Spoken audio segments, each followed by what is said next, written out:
안녕하십니까 센트리아 가족 여러분, 대구에 살고 있는 드림 서포터즈 ABO 박용호입니다.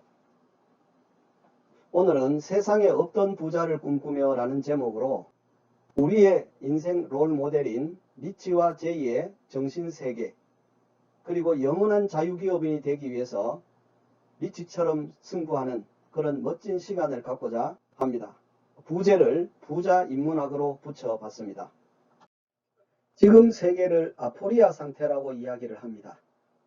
항해하는 배가 북극성을 잃어버리고 폭풍우를 만나서 어디로 가야 할지 방향도 모르고 또 목표를 찾지 못하고 곧 부서지기 직전에 있는 상태라고 이야기를 한답니다.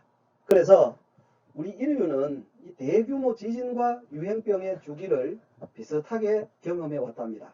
주로 이 40년에서 70년 주기로 지진과 전염병이 오는데, 과거 14세기 중반에 유행했던 흑사병을 예로 들자면 이 중앙아시아에서 유럽으로 번졌죠. 그래서 7,500만 명에서 1억 명이 사망을 하게 됩니다. 그러자 봉건 제도가 몰락을 하게 되고 사람이 없으니까 사회 구조가 무너지게 된 거죠. 그리고 신중심의 사회에서 인간 중심의 사회, 이 르네상스가 꽃을 피우게 됐습니다. 그래서 이런 전염병들은 이 문명을 새롭게 성찰하는 좋은 계기를 마련해 준다고 볼 수 있겠습니다. 그래서 1855년에는 또 3차 패스트가 유행을 했고요. 그 다음에 1918년에는 스페인 독감이 나타나고, 또 1980년에는 에이즈가 등장했고요. 그 다음에 2020년에는 이제 코로나19가 전 세계를 지금 휩쓸고 있는 상태라고 이야기를 한답니다. 그래서 이런 위기가 왔을 때, 위기는 우리 위험과 기회의 합성어라고 하고요. 그래서 이거 사태를 어떻게 바라보는가가 중요하겠죠. 그 관점하고 태도에 따라서 이후에는 우리 삶의 격차가 K 형태로 변한답니다. 그리고 또 2030년 되면은 인류가 엄청난 이 삶의 축이 대전환이 일어난답니다. 그래서 이 새로운 부와 힘을 탄생시킬 지금 거대한 물결 속에 있는데, 낮은 출생률이나 새로운 세대의 등장, 또 새로운 중산층이 나타나게 되고요. 그 다음에 이제 증가하는 여성의 부, 2000년 이후에는 여성의 세기가 이제 출발했다고들 이야기하잖아요. 그리고 또 도시가 계속 성장하게 될 거고, 또 파괴적인 기술 혁신이 일어날 거고, 또 새로운 소비 형태, 또 새로운 화폐까지 등장할 예상이랍니다. 그런데 모든 것이 한꺼번에 바뀌는 시대적 변화는 이 사소하고 작은 변화들이 모여서 서서히 진행된답니다. 그래서 천천히 떨어지는 물방울이 한 방울 한 방울 한 방울 떨어지다가 결국 그릇을 가득 채우게 되면 어느 순간에 넘쳐 흘러버리죠. 그렇게 되면 이미 때는 늦은 겁니다. 그래서 우리가 유비무환의 자세를 갖춰야 한다. 그래서 새롭게 리부트하는 그런 관점이 필요하다는 거죠. 그래서 온택트 중심으로 가야 될 거고요. 그 다음에 이제 아날로그에서 디지털로 빨리 전환을 해야 될 거고, 그 다음에 나만의 콘텐츠를 갖고 주변 사람과 멋진 네트워킹을 해야 되고, 또 혼란한 미래에 안전한 자산을 추구해야 될 것 같습니다. 그래서 우리는요, 이 아메이를 이 백그라운드에 두고 있기 때문에 아무런 걱정이 없잖아요. 우리보다 시대를 앞서가면서 시대 상황을 파악해가고 우리에게 사업할 수 있는 멋진 기회를 주기 때문에. 그렇지만 세상의 이치를 알면 우리가 부자로 살 수 있는 거잖아요. 그래서 부자는 여러 자산 중에 첫 번째가 돈이 많은 사람인데, 돈이 많으려고 하면 일이 많아야 되고, 일은 결국 사람이 한답니다. 그래서 오늘은 사람 중심의 학문을 우리는 인문학이라고 하잖아, 그죠? 사람은 어떤 생각을 갖고 있고, 또 사람은 가슴 속에 어떤 감정을 품고 있고, 또 사람들은 사람들과 어떻게 살아왔고, 또 사람은 무엇을 좋아하는가. 그래서 이 철학과 문학과 그 다음에 역사와 예술 다 합쳐진 게 인문학이고 결국은 사람이라는 거죠. 그러면 우리는 오늘 딱 보면 사람을 아는 방법, 그 능력을 통찰력이라고 한답니다. 그래서 오늘 강의를 통해서 통찰력도 기를 수 있었으면 더욱 좋겠습니다. 요즘은 한 직장에서 평생을 근무하는 그런 시대는 가고 평생 직업을 찾는 시대로 변화하고 있습니다.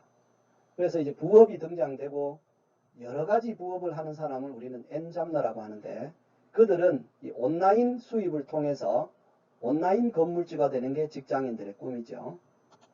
그래서 앙케이트를 해보니까 N잡로 의향이 있다가 72.4%까지 나왔답니다.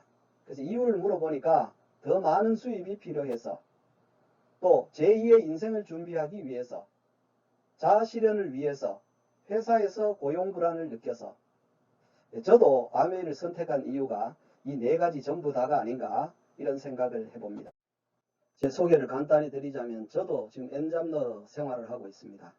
30년 이상 중등학교에서 한문 교사를 하고 이제 평생 직업인 아메이 비즈니스 오너 ABO로 생활하고 있고요.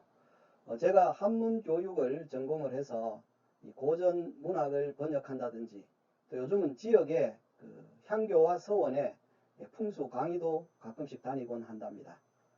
그래서 저 같은 경우에는 이제 두 번째 30살을 살고 있는데요.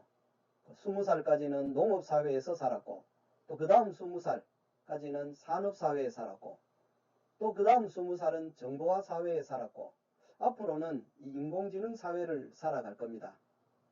앞으로 미래가 엄청 기대되고 한답니다. 직장인들끼리 주고받는 말 중에 화백을 꿈꾸는 사람이 있었어요. 이 화백은 화려한 백수의 준말이었거든요. 근데 요즘은 이 화백을 파이어족이라고 한답니다. 이 경제적으로 자립하고 조기 은퇴한 사람들. 제가 지금 파이어족으로 살고 있는데 한 2년 전에 아메이에서 가족 여행으로 삿포로를 다녀왔어요. 그래서 멋지게 스키를 타고 돌아오자 이제 명퇴를 해야 되겠다. 제 동기들은 이제 열심히 교감 교장을 지금 생활을 하고 있고요. 그래서 저는 한 5년 먼저 2년 전에 교감으로 명퇴를 했습니다. 30년 이상 근무를 하니까 나라에서 포장증도 주고요. 그래서 명퇴 이후에는 또 비즈니스 클래스를 타고 두바이 여행을 갔고, 그 두바이 여행의 그 사진 중에 중간 아랫부분에 우리 센트리아 리더분들이 구호를 외치면서 A7070에는 모든 파트너를 데리고 라스베이거스로 가자고 외쳤던 그 감동이 아직까지도 저에게 남아 있습니다. 그리고 코로나가 왔지요. 그렇지만 우리 또 그룹에서는 멋진 프로모션을 해서 이 파트너들하고 제주도에 또 이 자유여행을 다녀오고요. 요즘은 제가 그야말로 금태적으로 생활하고 있습니다. 적어서 일주일에 한 번 정도는 필드에 가서 골프를 즐기고 있는 그런 실정입니다. 부자의 정의를 내려보면 부자란 돈으로부터 해방이 되고 하고 싶은 것을 지금 할 수 있는 사람이라고 한답니다. 그래서 진정한 부자는 세 가지를 갖추고 있어야 되는데, 첫 번째, 시간으로부터 자유로워야 된다. 그 다음에 두 번째는 돈으로부터 자유로워야 되고, 세 번째는 다양한 친구를 자유롭게 만날 수 있는 사람이 진정한 부자가 아닐까 합니다. 근데 과거의 부자들은요, 이 동서양의 황제들이었어요. 그래서 클레오파트라나 징기스칸이나 또 경주 채부자 등이었죠. 근데 현재로는요, 이 기업가들이 대부분 부자 반열에 들어있어요. 빌 게이츠나 워런 버핏, 마크 저커버그 등이 여기에 속한다고 볼 수 있겠죠. 그래서 워런 버핏 같은 사람은 잠자는 동안에도 돈이 들어오는 방법을 찾아내지 못한다면 당신은 죽을 때까지 일을 해야만 할 것이다. 그래서 근로소득보다는 자산소득이 중요하다는 이야기를 해요. 근데 주변에 나가서 친구들한테 아메이를 하자고 이야기하면 과거에는 너나 하라고 했다가 지금 이야기하면 너만 할 수 있었다라고 이야기해요. 그래서 이 주식 용어 중에 자꾸 과거 이야기만 하는 사람이 있어요.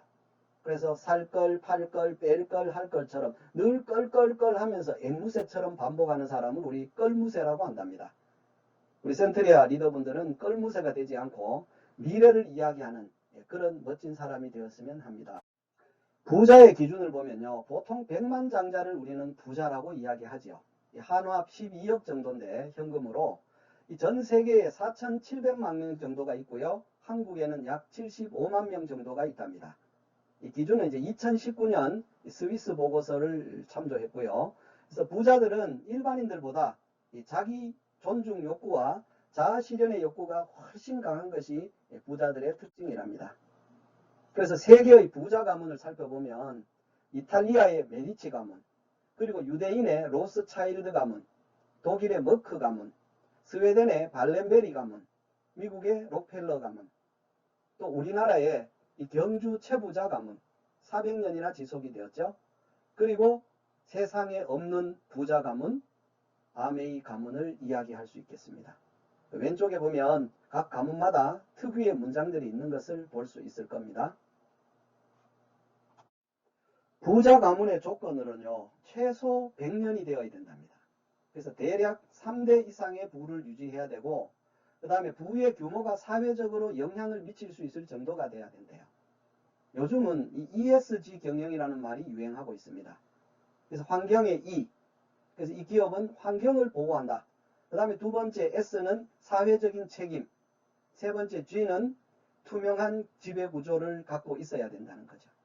기업이 돈을 버는 재무적 요소가 탄탄한 건 당연한 거고, 돈 이외의 이 비재무적 요소가 앞으로 기업 가치평가에 굉장히 중요한 잣대가 됐대요. 그런데 우리가 하고 있는 이 아메이는요, 60년 전부터 ESG 경영을 실시해 왔어요. 이제 ESG 경영에 대해서 사회적으로 이야기를 하고 있거든요. 그래서 우리 선배들이 얼마나 많이 오해와 그 다음에 이 고통 속에서 사업을 펼쳤는지 가늠해 볼 수 있을 것 같습니다. 그 세 번째는 뭐냐면 전통과 철학이 있는가. 그래서 이 세 가지 기준, 100년이 넘어야 되고 사회에 선한 영향력을 펼쳐야 되고 철학이 있는 기업이 바로 부자 가문의 조건이라고 이야기들을 한답니다. 많은 부자 가문 중에 한국을 대표하는 경주 최부잣집 이야기를 한번 해볼까 합니다. 그래서 사회 지도층이 책임 있는 행동을 하는 것을 노블레스 오블리주라고 하는데 한국의 대표적인 노블레스 오블리주가 아닌가 싶어요. 그래서 12대 402년간 이 부를 유지해온 비결은 무엇이었을까요? 그래서 아래쪽에 사진을 한번 보시면 이게 최부잣집 쌀창고입니다. 그래서 800석을 보관할 수 있는 현존하는 가장 크고 오래된 목조 곡간 창고라 합니다. 그래서 최부자는 시조는 여러분 많이 들어보셨을 거예요. 신라의 최치원 선생이잖아요. 한국 최초의 당나라로 유학하신 분이죠. 그래서 이 최부자의 일대는 누구냐면 임진왜란 때 큰 활약을 했던 최진립 장군입니다. 이분이 나라에 큰 공을 세우게 돼요. 그래서 이 나라에서 받은 많은 보상을 이대인 최동양 선생이 경주 지역을 중심으로 해서 큰 땅을 구입을 하게 됩니다. 그래서 부자의 결정이 되는 것은 3대잖아요. 이 3대 최국선 선생한테 오면 온 나라에 흉년이 들어요. 위기가 왔다는 거죠.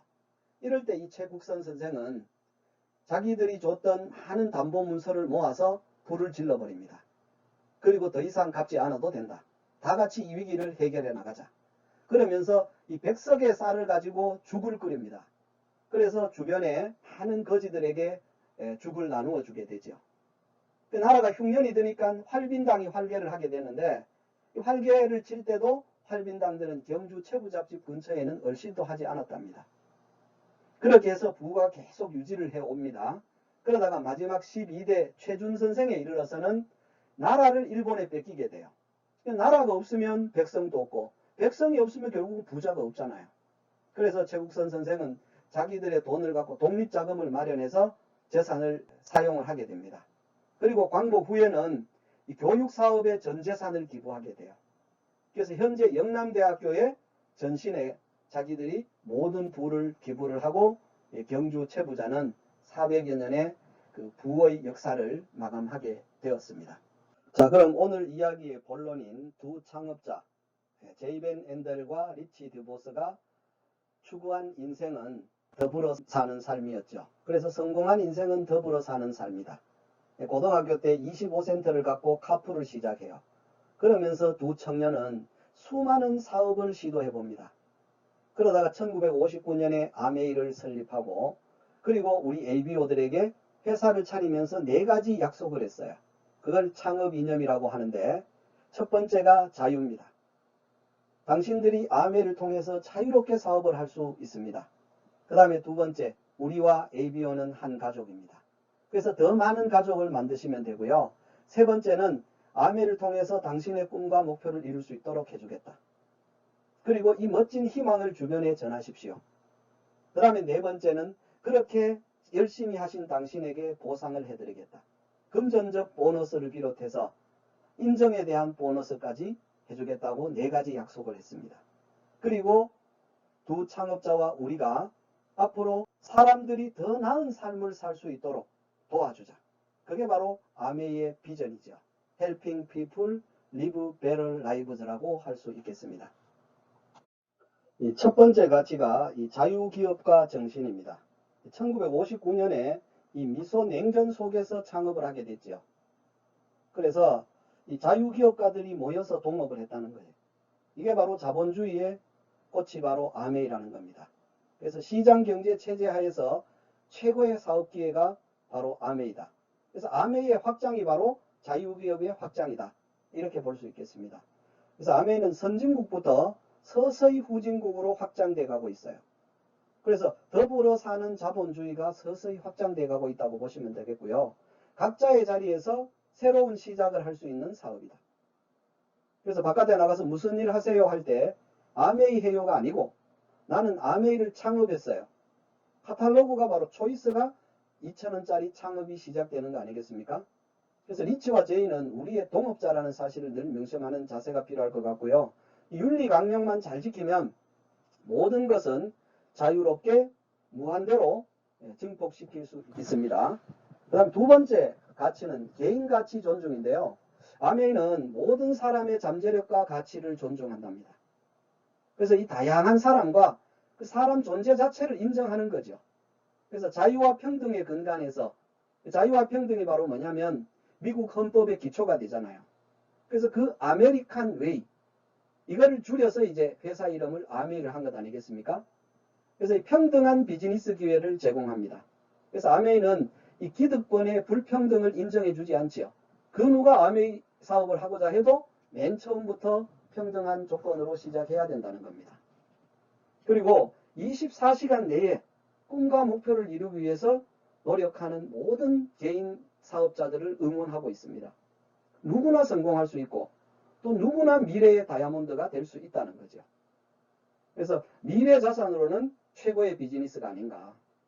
요즘 자산 이야기를 많이 하는데 세 가지 자산을 갖춰야 진정한 부의 대열에 이를 수 있답니다. 첫 번째, 몸이 건강해야 돼. 건강자산. 두 번째는 주변 사람한테 매력이 있어야 되고. 그 다음 이 두 가지를 유지하려면 세 번째, 경제적 자산은 당연한 거고요. 그 다음에 가치 중에 세 번째, 정직과 신뢰를 보도록 하겠습니다. 이 정직이라는 말은 영어로 honest라고 하고요. 신뢰는 trust라고 하는데 아메이는 이 정직과 신뢰를 인터그레티라고 표현을 한답니다. 그래서 정직을 기반으로 한 신뢰라는 거죠. 그래서 이 믿음은 정직하지 않으면 그것은 오래 갈 수 없는 믿음이라는 의미를 갖고 있고요. 그래서 아메이 회사는 정도 경영을 추구합니다. 회사가 우리를 속인 적은 없어요. 그리고 정직은 개인 관계나 기업 관계나 모든 관계에서 필수적인 요소가 되잖아요. 그래서 우리는 성공을 위해서는 옳은 길을 간다라는 신념을 가져야 될 것 같고요.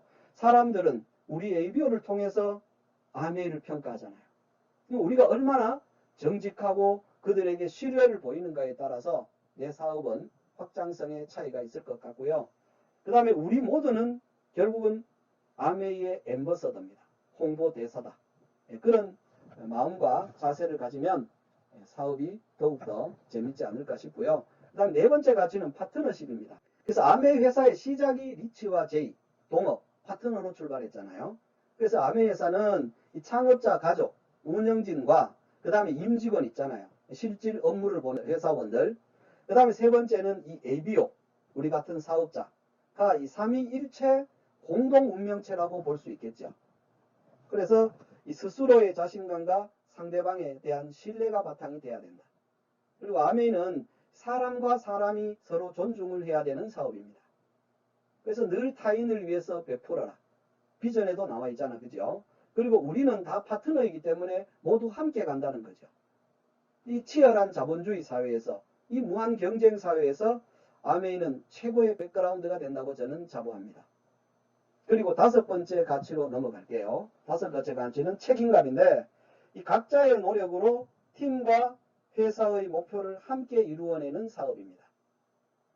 그래서 이 속해 있는 커뮤니티 안에서 책임감 있게 우리는 행동해야 합니다. 그리고 원칙과 목표를 세워놓고 역산 스케줄링을 해서 목표를 달성해야 된다는 거죠. 왜냐하면 이 개인의 행동이 전체에 영향을 미친다는 사실을 늘 염두에 둬야 된다. 그래서 목표를 성취를 해서 다른 분의 귀감이 되는 것이 아메이 사업의 진정한 책임감이라고 이야기를 합니다. 그래서 최고의 동기부여는 뭐냐? 스폰서가 성장하는 것이랍니다. 자, 그리고 마지막 가치인 성취에 대해서 말씀드리겠습니다. 성취는 이 아멘은 세상 변화를 예측하고 신속하게 대처해서 우리 ABO가 성취할 수 있도록 모든 걸 도와주겠다. 늘 그렇게 우리에게 약속하고 그렇게 지원하고 있습니다. 그래서 이 성공이라는 건 사실은 하나의 과정이잖아요. 성공 자체가 목표가 되어서는 안 되는데 이 가능한 한 목표를 세워서 점진적으로 성취해 가는 거죠. 이 성공의 계단이 계속 연결이 되는 게 성취가 아닌가 싶습니다. 그래서 빠른 성공 비법은 없고 바른 길을 가는 게 굉장히 중요하다는 이야기들을 합니다. 그래서 내가 할 수 있는 일, 책 읽기나 오디오 듣기, 제품 애용 등 이런 것들을 습관화해서 그 다음에 우리가 자신감이 생기면 그러니까 결단을 하게 되면 그 다음에 이제 현장에 나가서 행동을 하는 거죠. 그 행동이 결국은 시간과 버무려져서 결과가 나오고 그렇게 성취를 했을 때 아멘은 당신에게 금전적인 보상, 핀을 통한 인정 혹은 여행을 통한 보상을 해주겠다고 우리에게 약속을 하는 거잖아요. 그래서 아멘 사업은 교육 사업이라고 이야기들을 해요. 그런데 목적이 교육이 아니고 교육은 수단이고 결국은 뭐냐면 사업은 목적입니다. 초기 아메이의 철학이나 모든 것을 가르쳐주면 공부만 하다가 끝나는 케이스도 있더라고요. 그런데 아메이는 내가 행동을 하기 위한 마음가짐, 준비 자세, 또 흔들리지 않는 마음을 유지하기 위한 그런 수단에 불과하다는 생각을 늘 가져야 될 것 같고요. 그래서 아메이 사업의 가장 기본기는 우리 지금처럼 하던 것처럼 이 시스템은 그룹이나 회사에서 다 만들어져요. 그런데 가장 중요한 이 현장에서의 필살기는 기본기는 스폰서 업라인들이 만들어주지만 결국은 필살기는 본인이 익혀야 된다. 그래서 본인만의 강점이 뭔가를 유심히 찾아보고 또 그걸 강화하는 게 굉장히 중요한 것이 아닌가 이런 생각을 해봅니다. 리치 회장님께서 월트 디즈니의 말씀을 자주 인용하곤 했습니다. 사람은 세 종류의 사람이 있는데 첫 번째 우물에 독을 타는 사람, 남을 비판하고 또 남이 안 되도록 부정적인 영향을 미치는 사람이 있는가 하면 두 번째는 잔디만 깎는 사람, 그러니까 자기가 남에게 피해도 주지 않지만 남의 도움도 받지 않는 그런 유형의 사람이 있는가 하면 세 번째 삶을 풍요롭게 하는 사람, 이런 사람이 진정한 성공자라고 이야기할 수 있겠죠. 늘 따뜻한 말과 친절한 행동으로 주변에 긍정적인 영향을 미치는 사람, 결국은 자기의 꿈이 공동체의 꿈과 일치되는 사람이 아닌가 싶어요. 그래서 리치와 제이가 바로 이런 분들이었다고 저는 자부합니다. 유일하게 인간만이 신에게 꿈꾸는 능력을 부여받았답니다. 그래서 이 메슬로 박사의 욕구 위계 이론을 보면 인간은 늘 결핍에 대한 욕구가 있고 가장 상위의 욕구는 성장의 욕구라고 이야기합니다. 그래서 하위 욕구가 하나씩 채워져서 위로 상승한다고 이야기를 하는데 먹고 사는 이 생리적 욕구가 해결이 되면 그 다음에 좀 더 편하게 먹고 편하게 자고 그 다음에 편하게 살 수 있는 안전에 대한 욕구가 생기고 이 욕구가 채워지면 그 다음엔 자기의 커뮤니티 소속이나 그 다음에 애정에 관한 욕구가 생기고 그 다음에는 이제 존중받고 싶은 명예나 인정, 그리고 이런 욕구들은 자기 결핍에 대한 욕구인데 더 나은 인간으로 성장하기 위한 욕구를 우리는 자아실현이라고 한답니다. 그래서 우리가 이 세상에 인간으로 왔을 때 자아실현을 할 수 있는 더 나은 인간이 되는 게 우리의 목표가 아닐까 싶습니다. 우리가 일생을 살아가면서 왜 사느냐고 물어보면 대부분의 사람들은 행복하기 위해서 산다고 이야기를 해요. 그래서 우리 몸의 3대 영양소는 탄단지잖아요. 탄수화물, 지방, 단백질. 자, 그러면 영혼의 3대 영양소는 뭐냐?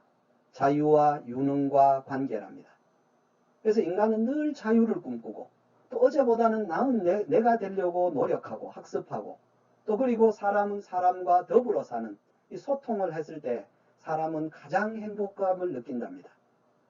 자, 그렇게 되려면 어떻게 하겠다는 아까 꿈, 언제까지 꿈을 이루겠다는 목표, 이것이 분명하고 선명했을 때 그것을 향해서 나아갈 때 점진적으로 꿈의 실현 과정이 우리를 행복하게 만드는 게 아닌가 이런 생각을 합니다. 우리 인생은 없는 게 3가지가 있답니다. 인생에 정답이 없고 비밀이 없고 공짜가 없답니다. 그래서 우리 인문학은 우리가 알고 있는 것과 어떻게 살아야 할 것인가, 이거에 대한 조화를 이루어가는 그런 것이 바로 인문학이 아닌가, 이런 생각을 해봅니다. 그리고 인문학의 화두를 크게 세 가지로 이야기를 하는데, 첫 번째, 모든 사람은 죽는다. 두 번째, 그러면 어떻게 살아야 할까? 세 번째는 삶의 목적은 무엇일까? 이게 바로 인문학의 화두인데, 첫 번째, 죽음에 대해서 분명히 알고 있는 세 가지가 있는데요. 첫 번째, 사람은 반드시 죽는답니다.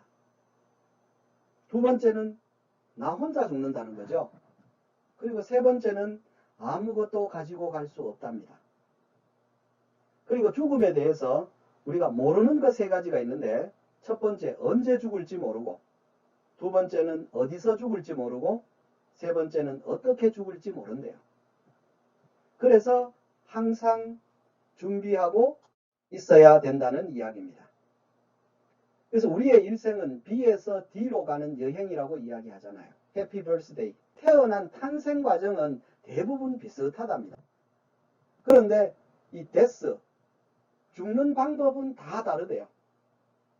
천차만별이라고 이야기를 하는데, 그래서 인간의 평가는 뭐냐면 이 죽는 것으로 결정이 된답니다. 그래서 태어날 때 우리가 울었잖아요. 그럼 죽을 때는 웃으며 떠나가는 인생이 최고가 아닌가. 주변 사람은 아쉬워서 눈물 짓고 있을 때 나는 웃으면서 훌훌 털고 떠나갈 수 있다면 그 인생은 얼마나 행복한 인생일까요? 그렇게 되자면 가장 중요한 게 C의 초이스죠. 지금 우리가 어떤 선택을 하느냐. 내 남은 인생의 가장 젊은 날이 오늘이잖아. 그죠? 저는 두 번째 서른에 또다시 결심을 합니다. 남은 인생 더 행복하게 살기로요. 그래서 이 초이스 선택에 대해서 세상에 없던 부자 리치 디보스 사장님은 늘 이렇게 우리에게 물어보곤 합니다. Try or cry. 한번 해볼 것인가? 아니면 주저앉아 있을 것인가? 오늘 내린 당신의 작은 선택이 당신의 미래를 바꿀 수 있다고 이야기를 하십니다. 인생 성공의 3C, 세 가지 초이스가 있는데요. 그 중에 첫 번째가 찬스, 두 번째가 체인지, 세 번째가 챌린지라고 이야기를 한답니다. 첫 번째 찬스는 이 찬스 운보다는 기회가 더 중요하다. 그 다음에 체인지는 몸체자, 어질린자, 알지자죠. 몸소 사람을 만나서 사랑하고 끊임없이 지혜를 성장시켜야 되고, 마지막 가장 중요한 건 도전이 아닐까 싶습니다. 인생 선택 3C 중에 첫 번째 찬스보다는 opportunity, 기회가 낫다라는 말씀을 드리겠습니다. 이 찬스는 한자로 써보면 운입니다. 이 운이라는 건 군사 옆에 천천히 갈 착자예요. 근데 군사가 이동하는데 사람들을 모르게 가야 되지, 알게 가면은 그거는 군대가 아니잖아요. 전쟁에서 정보가 다 새나가기 때문에. 그래서 이 운이라는 글자를 자세히 보면 누구에게나 공통적으로 적용되는 시간 개념이랍니다. 그래서 이 명리학에서는 10년마다 대운이 들어오고, 그 다음에 풍수학에서는 20년 만에 들어오고, 점성학에서는 30년 만에 운이 변한답니다. 이 명리학은 시간 철학이고, 풍수학은 공간 철학, 이 점성학은 토성 공전 주기에 따라서 우리가 보통 30년을 한 세대로 치는데, 그게 바로 점성학에서 온 개념이랍니다. 그래서 찬스는 주변에 늘 있는지 없는지 우리가 모르죠. 그런데 기회는 늘 옆에 있다는 거죠. 그래서 기회라는 이 opportunity라는 거는 갈구만 하면, 내가 요구만 하면 언제든지 내 옆에 있는 시간 개념이죠. 이 카이로스의 시간이라고 이야기를 하는데, 그래서 우리가 이 OM이라는 게 opportunity meeting의 준말입니다. 기회의 만남이죠. 그래서 우리에게 이 사업을 전해준 첫 번째 기회를 가진 자가 스폰서였잖아요. 그래서 아메이는 바로 그 기회를 우리에게 줬다는 겁니다. 그래서 아메이 기업 이념이 기회를 당신에게 주겠다. 독자적인 사업으로 성공을 꿈꾸는 모든 이에게. 그래서 저는 첫 번째 찬스보다는 opportunity, 운보다는 기회가 중요하다는 말씀을 드리고 싶습니다. 그리고 인생 선택의 두 번째가 뭐냐면 체인지입니다. 변화. 그래서 끊임없이 사람은 변화를 했을 때 어제보다 나은 나, 어제보다 유능한 내가 되기 위해서 노력하는 게 가장 바람직한 인생이 아닌가 싶고요. 그 체인지의 대표적인 인물이 제가 30년 동안 공부한 사람이 바로 공자입니다. 이 공자라는 분은 태생 자체가 굉장히 힘들었어요. 그래서 퇴역 군인 64세 된 아버지가 첫 번째 부인에겐 딸 9을 낳습니다. 그 당시에는 신분제 사회이기 때문에 아들을 낳지 않으면 사회적으로 굉장히 외톨이가 됐죠.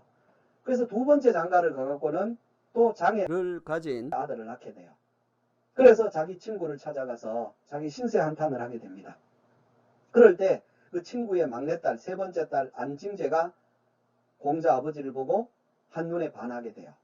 그래서 태어난 사람이 공자였습니다. 그래서 이 공자는 3살 때 아버지가 돌아가셔요. 그리고 어머니의 직업은 무속인이었어요. 종합예술가였죠.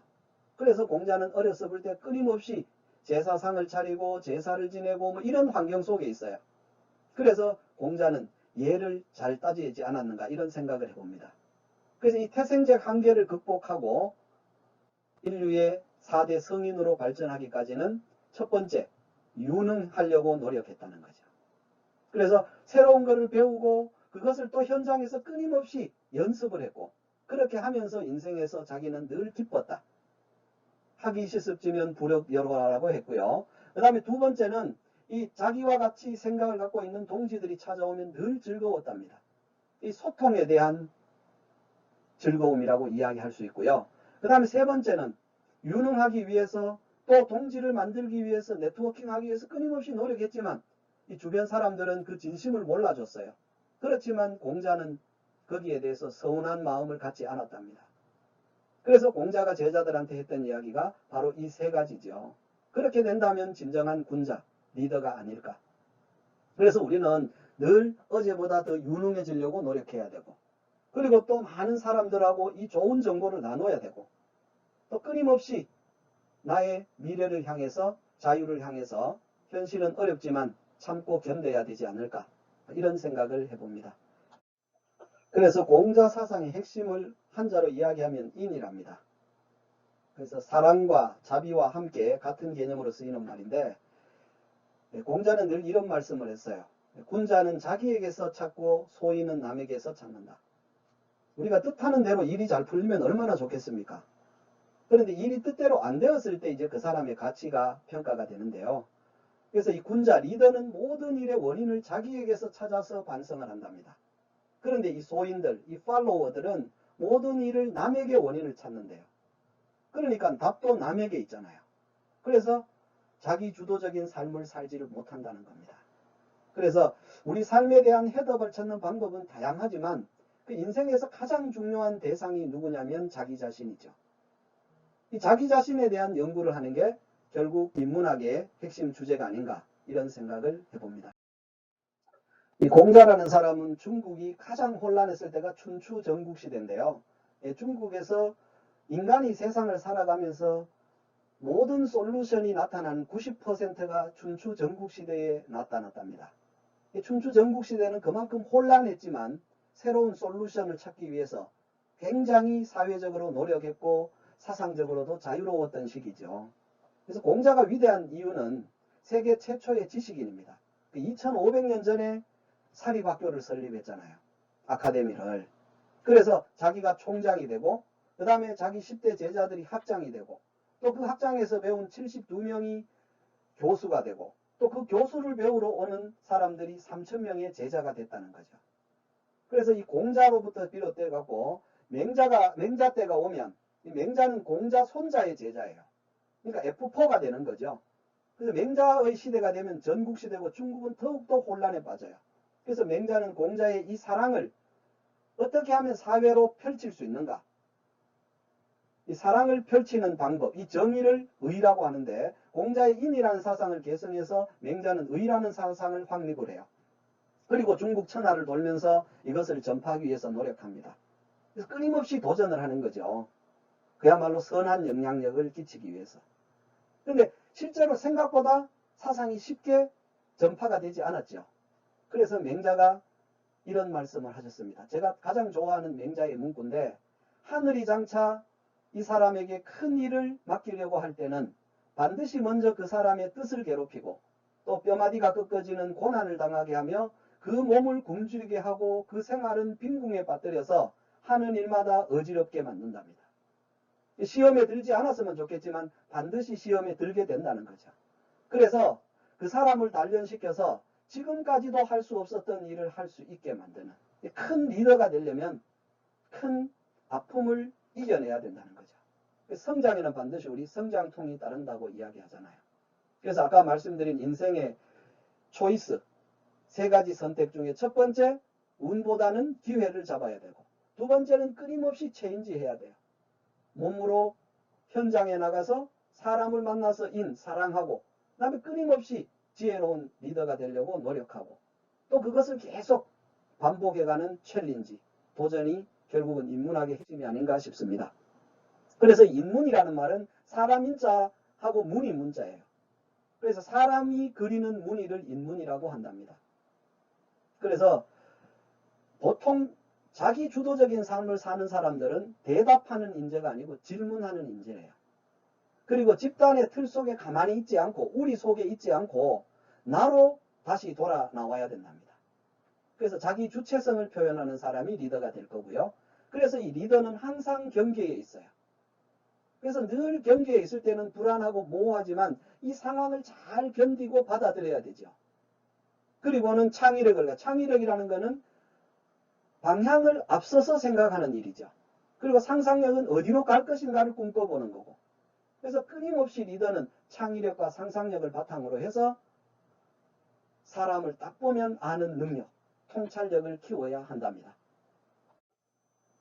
리더의 덕목을 오상이라고 합니다. 5가지 떳떳한 마음가짐과 행동인데요. 그걸 우리 인의 예지 신이라고 이야기하잖아요. 내 자신에 대한 성공의 믿음, 이거를 갖고 바깥에 나가서는 봄날의 따뜻한 마음, 그 사랑을 전하는 인과, 또 여름날은 이 혼란할 때는 또 거기에서는 예절이 있어야 되잖아요.